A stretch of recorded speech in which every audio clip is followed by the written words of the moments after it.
All right, everybody. Thanks for coming and welcome.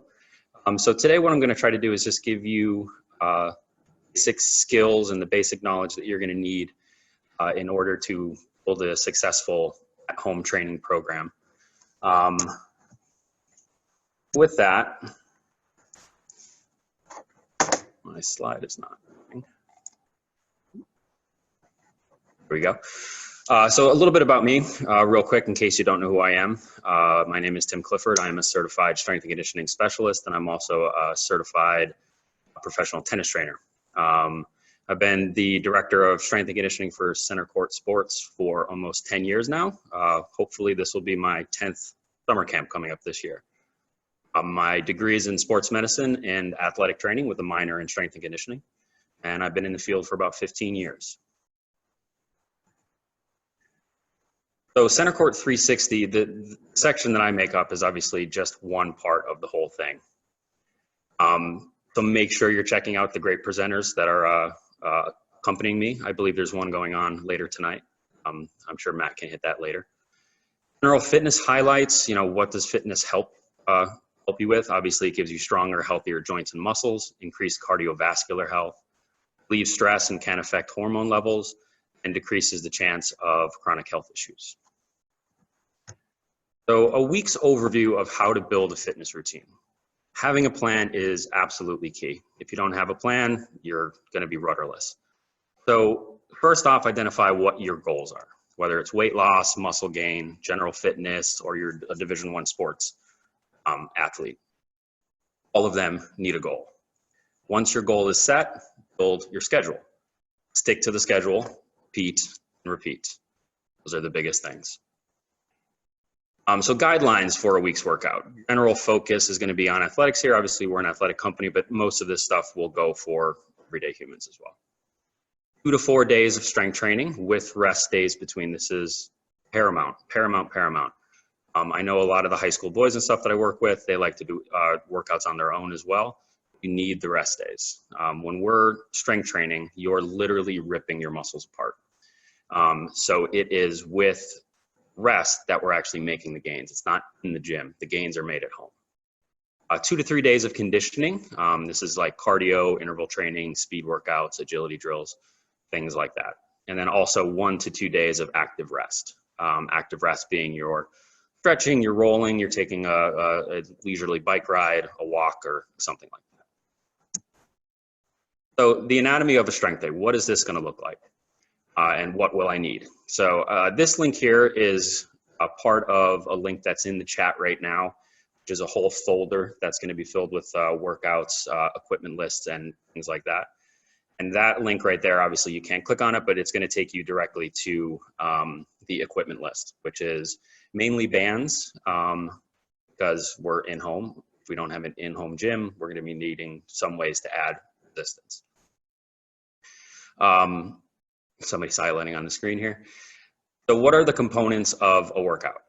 We have compound exercises. That means multiple joints are moving. So you're talking about squats, you're talking about bench presses, things like that.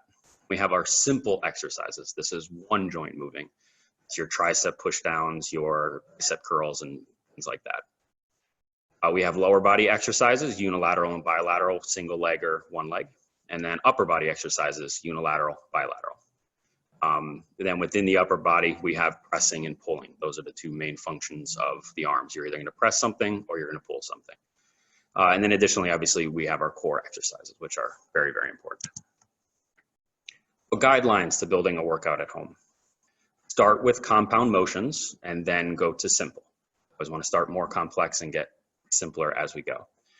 Start with larger muscle groups and then work down to smaller. We're going to work until fatigue for compound exercises. So it's like something like a squat. If we're working to failure on a squat, we run the risk of hurting ourselves. So I generally tell people that we want to work to fatigue. And fatigue means my form is starting to break down, but I could still move the weight. So we want to get to that point on the last set of any exercise we're doing. For the simple exercises, you're not really going to hurt yourself doing a tricep push down, so you can go to complete failure on that. You always want to record your weights, your sets, and your reps daily.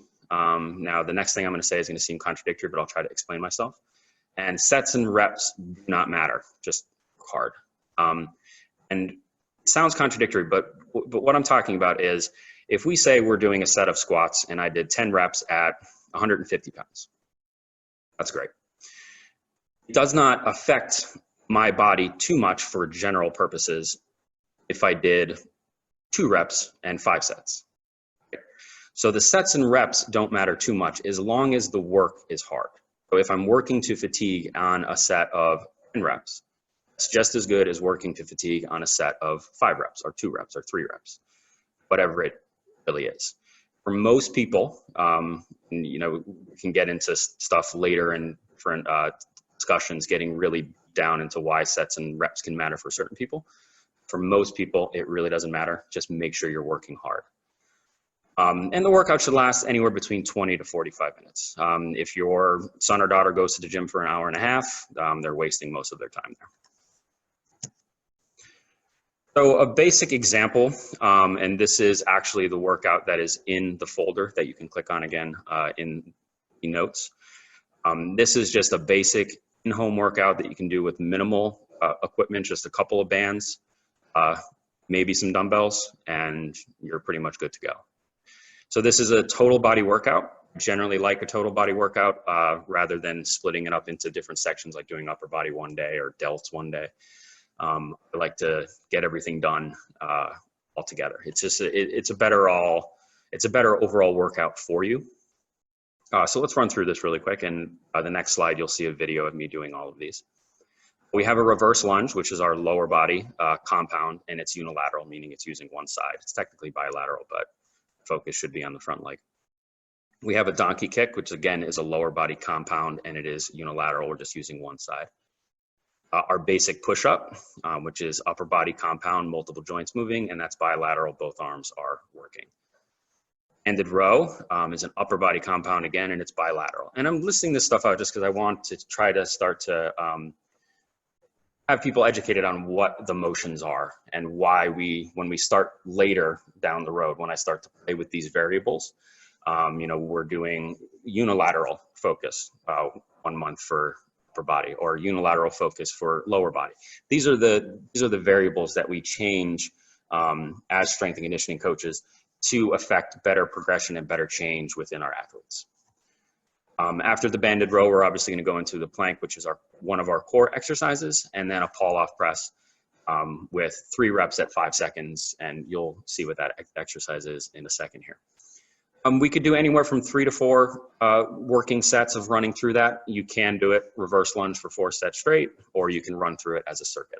I prefer the circuit just because it gets the heart rate up just a little bit better.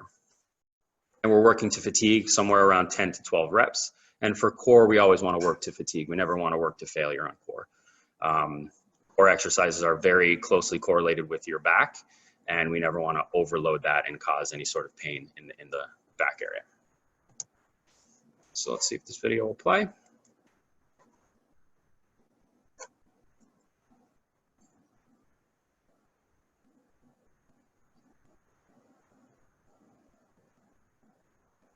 So this is our lunge, reverse lunge. This is with a band over my shoulders to create the resistance. And this is with our dumbbells, if you have them at home. This is the donkey kick exercise. It's an all-4 position. Band is around the foot. We kick straight back and then raise, hence the name donkey kick. A couple variations on our push-up. We have our standard push-up. Hands are directly underneath the chest, all the way down to parallel, and then drive it up. This is a progression on a push-up. This I'm adding resistance. These are one of the bands I was speaking of. That just makes it a little bit harder. And then our modified position with our knees bent makes it a little easier. Banded row, bilateral compound motion, shoulders, elbows moving. Plank, maintaining that nice tight core, pull that belly button up to your back. And finally, the pull-off press is an anti-rotation exercise. Excellent for core, excellent for any rotational sport. I'm not sure if that music's coming through on your end. All right, so that's what that basic workout would look like. Let's move on to our conditioning days. Sets, reps, and time do matter when it comes to this stuff. First thing, if we're talking about athletics, what is your sport? How much time do you run per game, and how long is the game? The best way to train to be conditioned for your particular sport is to emulate the work to rest ratio and workloads and kind of push those limits. And I'll give you an example of some here. So how long do athletes run per game or match? In the NFL, average NFL athlete is running 1.25 miles or around 11 minutes. Obviously, that varies per position. The linemen aren't running a mile. And game is obviously 60 minutes long. So you can see a 1-to-6 work rest ratio. They're active for 11 minutes, but the game is actually 60 minutes.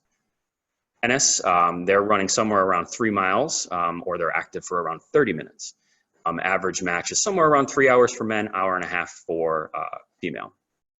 NBA is 2.25 miles, or about 23 minutes, and obviously the game is 60 minutes.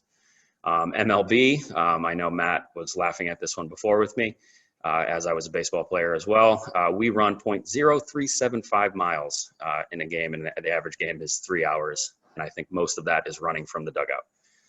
And then the topper is the MLS, runs 7 miles. That's Major League Soccer. And the game is 90 minutes long. So those work to rest ratios are how me as a strength and conditioning coach, depending on which athletes I'm working with, that's how I'm going to set up their running days. Basically, I'm going to play off of those work to rest ratios. For general fitness purposes, we need 30 minutes of activity per day. And then for sports conditioning, we should interval train using that sport, the work to rest ratio, along with general fitness guidelines. So we're also throwing in those 30-minute workouts. As an example, I'm going to give you a general fitness, a gen pop person versus a recreational player versus a competitive player, and how I would write up their workouts and how they would vary from each other. So for general fitness, it's really easy. It's 30 minutes of cardio. Jogging, running, biking, whatever it is for you, as long as you're sitting somewhere in that heart rate range where you're getting a little sweaty, basically, not to get too into the weeds on it. For our rec player, I might have them 1 day of general fitness, 30 minutes of jogging, and then 1 day of interval training. We're doing 1-minute sprints with a 3-minute rest, and give them 10 rounds of that. So that'd be like 10 minutes of running, basically. For a competitive athlete, we get a bit more in the weeds with the numbers. Their interval training for day 1, I'm going to take away a time component in that they're not going to be running for a specific amount of time. They're running for a specific distance. So in this instance, it's a track workout. They're going to do 400 meters, which is 1 lap around a track. And my goal for my athletes is to get them at 90 seconds continually with a 1:45 rest for 10 reps. If some of my older athletes who are now in college, they remember us running a lot more than 10. We did used to go up to around 20 back in the heyday when we had some pretty crazy athletes. Day 2, the interval training would be an 800-meter run. So we're doubling what we did on day 1. Still at that same pace, looking for around that 3 to 3:30 in terms of the running. And they'll get a 3-minute, 30-second rest with 4 reps. That's a 1-to-1 ratio, basically. Whereas day 1 is a 1-to-2 ratio. That it trains the body slightly differently, and it just affects how you will perform on the field, on court, or the pool, wherever you're competing. All right, some in-home speed and agility workouts. I did not get a chance to throw these in the comments, but during Q&A, I will come back and do that. But these are basically just some nice, easy videos for some in-home speed and agility drills. Form is everything when it comes to speed and agility work. Anyone can throw a ladder down and just have kids run through it. You're not really going to get anything out of it. The purpose is to work on the form of running. So keeping the arms at 90 degrees, keeping your feet nice and fast. Looking at certain drills, we're trying to drive our knees up nice and high. Other drills, we're trying to keep our feet nice and low. In this video, this gentleman does a pretty good job of explaining that. So it's a good little video. Hurdles, obviously, again, now we're working more on our running form because we have to get our knees up to get over the hurdles. Arms at 90 again. And then some general cone drills, stuff that if any of the athletes who've trained with me in the past, the first one right out the gate is the 5-10-5, which is always one of my favorites. That's just a lateral side-to-side drill. This stuff can be done in the backyard. Most of them can be done in the basement if you've got a little bit of space. So what is our week at a glance? Generally speaking, this is an example, but this is what I have written up for the folder for the people who want to follow our strength and conditioning protocols here. It's going to be a Monday will be our strength training day. Tuesdays will be conditioning. That'd be that day one on that previous slide, and then throw in some speed and agility drills for about 10 or 15 minutes. Wednesday is our strength training day. Again, Thursday will be our active rest, and our active rest and recovery stuff, that's going to be a whole separate presentation that we're going to go over how to really get a good recovery day in. Friday, we'll go back to our conditioning and speed and agility drills. Saturday, we'll go back to strength training, and then Sunday is an active rest. Obviously, everyone is pretty much off from everything that we're doing at this point, so nobody's really competing. So really take this time, if you're a competitive athlete, take this time to really dig into your training and really make some gains, because you don't have to worry about that tournament coming up on the weekend, that game, or anything else. You know, we can just focus on the training. So for me, as a strength and conditioning coach, I always think that athletes need more time in the gym, although the sports coach will tend to fight me on that. But this is a time when obviously I'm front and center here. So use this time wisely. And if you're here for general fitness stuff, all of these things will still apply. I would just take out the speed and agility drills, and we would modify some of the conditioning work. So this is the link that is in the chat that's going to take you directly to the folder, which has our equipment list. It has our conditioning workouts, it has our strength workouts, and it has your schedule for the week. All right, meal planning. I always like to preface this section with, I'm not a nutritionist. I will eventually be bringing a nutritionist on that I can speak with and give a presentation. So these are just very general guidelines, and take it as that. So, but you should really, and this is something I try to do, and I'm good at sometimes and not great at others, is try to plan your entire week when you go shopping. Obviously, shopping now is a hazardous thing. So it's even more important to make sure that we have everything planned out in terms of what day we're going to eat what and what it is we're eating. Your day should consist of, obviously, your breakfast, lunch, and dinner, and then 1 to 2 snacks between. Eating continuously throughout the day is very important. Obviously, again, we're all stuck in our houses now for the most part, so that snacking can become an issue, and it goes from grazing to straight up just eating all the time. But grazing, and that means having those 1 to 2 small snacks between a breakfast and a lunch, keep your metabolism up and keep you burning calories.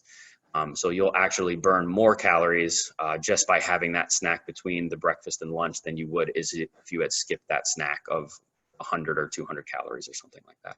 So it is important to get those snacks in between each of like the major meals. I use Fitbit, and we'll get more on that later, but if you have an Apple Watch or Garmin or anything like that, use a fitness app to kind of track your eating. I know the Fitbit one is super easy, very user-friendly, gives you drop-down boxes of like popular food items and what their calorie counts are. So, track your calories, track the times you're eating, track how much water you're drinking. And then obviously watch out for portion sizes. Piece of toast is fine, but a loaf of bread is going to be bad news. So you just need to be aware of how much food you're taking in. Calorie counts. Obviously, the average person needs around 2,000 calories a day. For athletes, this will change. Remember doing a presentation for our full-time athletes probably about 4 or 5 years ago, where I tracked their daily calorie count using some fitness trackers. And we found that high school age boys were needing up to around 4,500 calories a day just to keep up with how much they were burning on an average day here training. So that could vary depending on your activity level. So just be aware of that. And that's why the fitness apps are nice, because obviously it's tracking how much calories you're putting out by tracking your steps and your workouts. And then if you're inputting your food, you get a nice look at trying to manage that and keep things level. And obviously, I just spoke about that, but the unhealthy snacking, it's going to be the bane of everyone's existence for the foreseeable future until we're past this. So just mindful when you go to the store. Never go to the store hungry. Always make sure you eat before you go, and that way you're not impulse buying, crackers and cookies and things like that.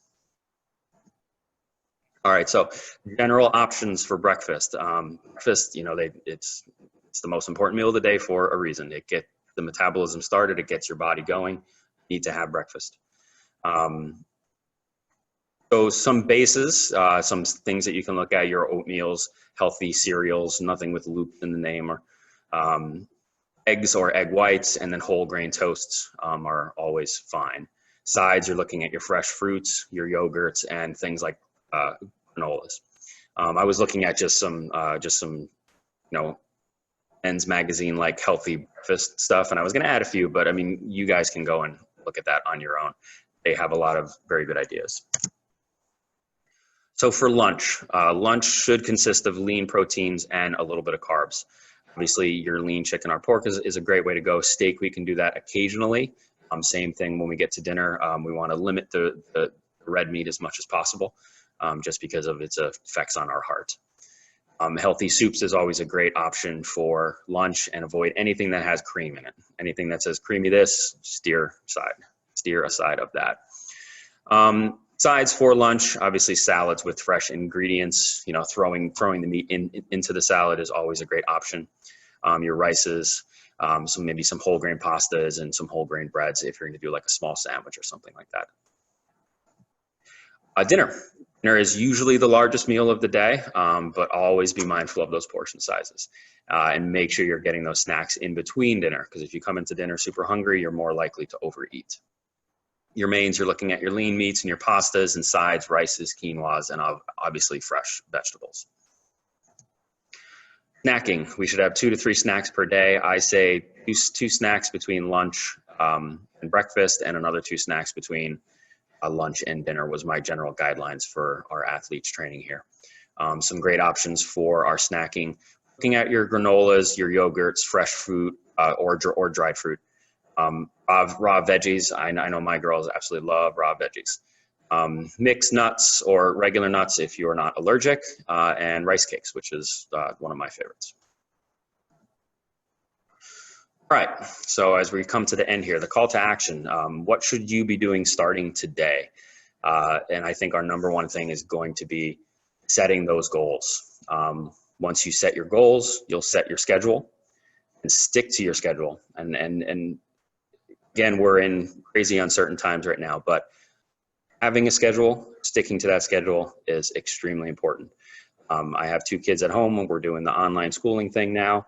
And it's tough. It's been tough, but making sure I'm keeping both of my girls on a schedule helps me stay sane, and it allows me to get all of the work that I need to get done, whether it's here for work or whether it's for my own fitness.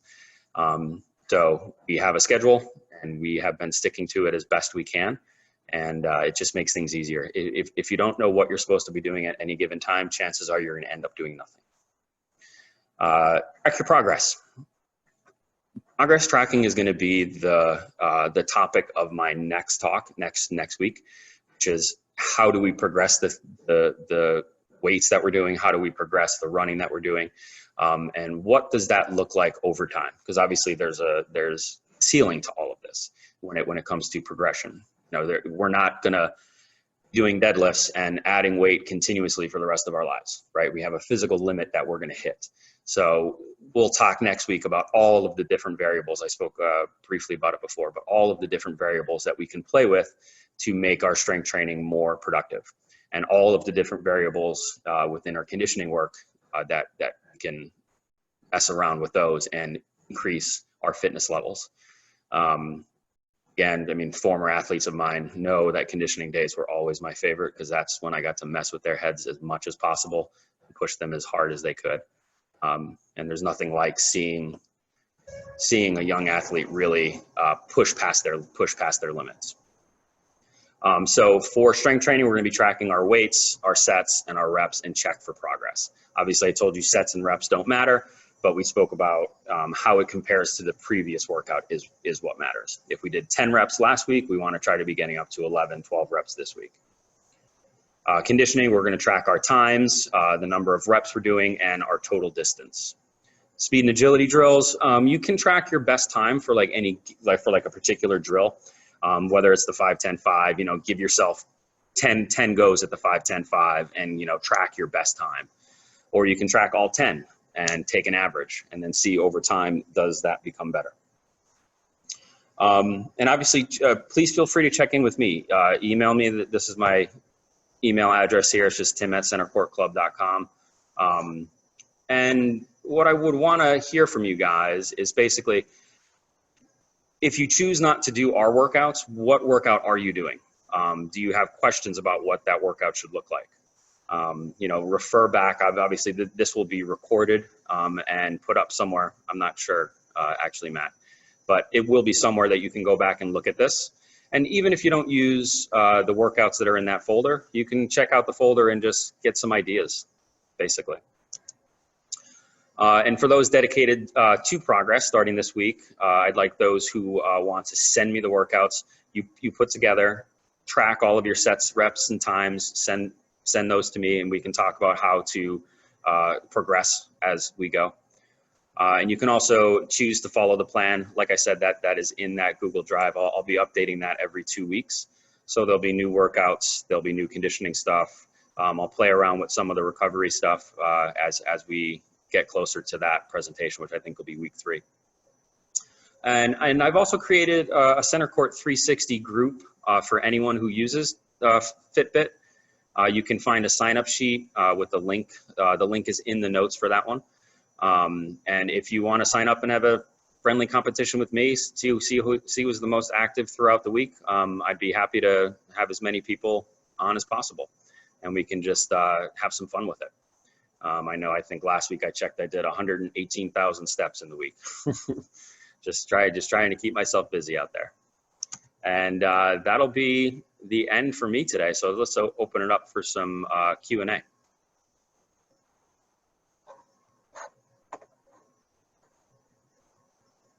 If anybody has any questions, you could just unmute yourself.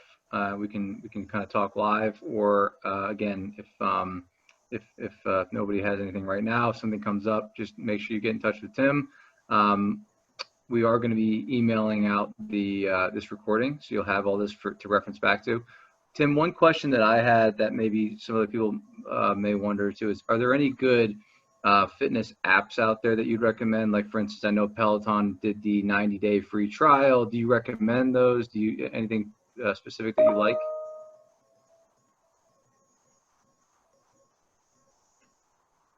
All right, Matt, I'm having trouble hearing you. I'm going to type it into the chat room. People writing all over.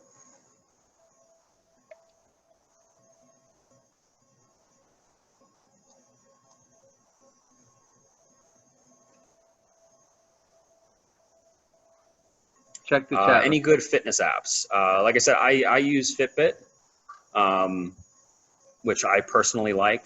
I know Garmin has a pretty good one as well, and I believe, I haven't played around with the Apple one too much, but I believe that one's pretty good. Yes, and Peloton has a 90-day free trial right now. You just have to still buy that bike.